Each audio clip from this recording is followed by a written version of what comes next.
Dans cette deuxième partie du tuto, je vais montrer comment faire le tirage des manches de l'épreuve de durée et le tirage des manches de l'épreuve de vitesse. Pour cela, je vais cliquer sur gliderscore.exe ou son raccourci.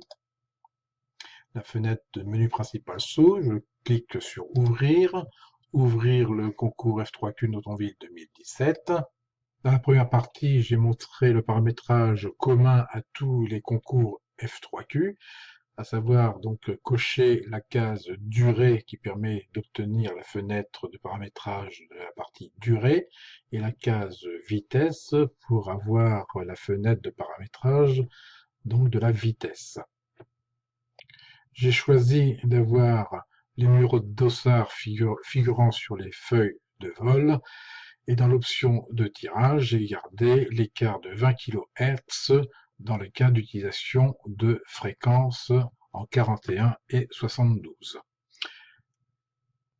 J'ai validé le fait de pouvoir retirer une manche dans le cas où 3 manches ou plus auront été exécutées et 2 manches dans le cas où 5 manches et plus auront été exécutées.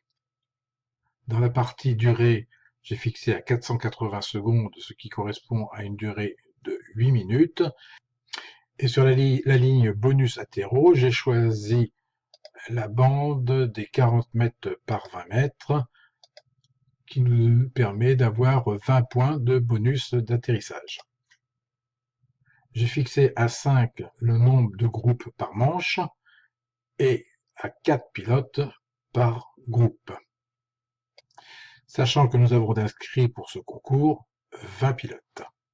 J'ai laissé à oui le fait d'autoriser le vol back-to-back, c'est-à-dire cela permet à un pilote terminant son vol dans le dernier groupe de la manche 1, par exemple, de repartir immédiatement dans le groupe 1 de la manche 2.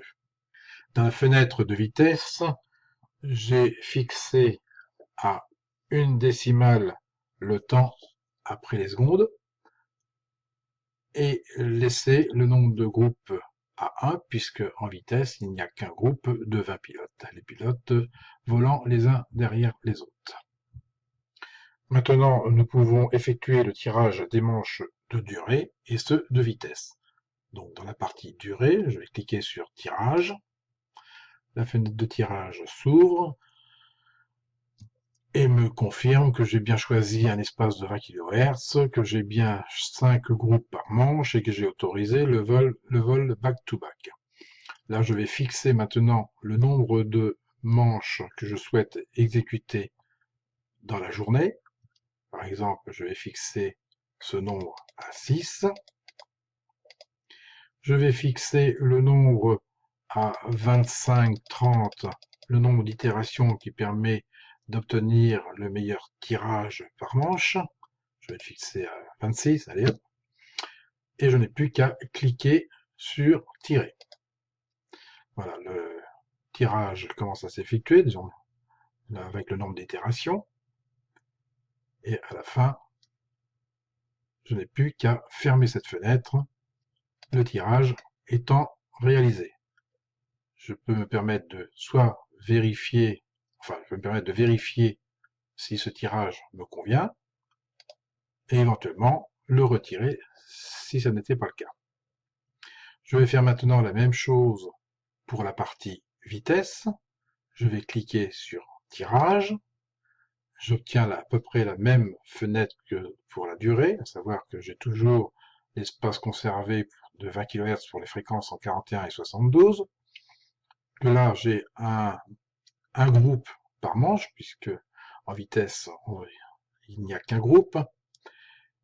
Et je vais fixer, comme pour la durée, le nombre de manches, à savoir donc 6.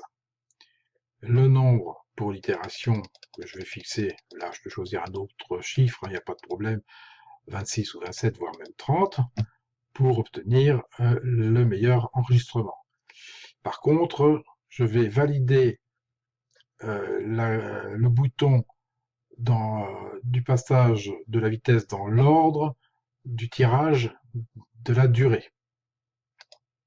C'est-à-dire que j'obtiendrai le passage des pilotes en vitesse identique à celui prévu pour la durée.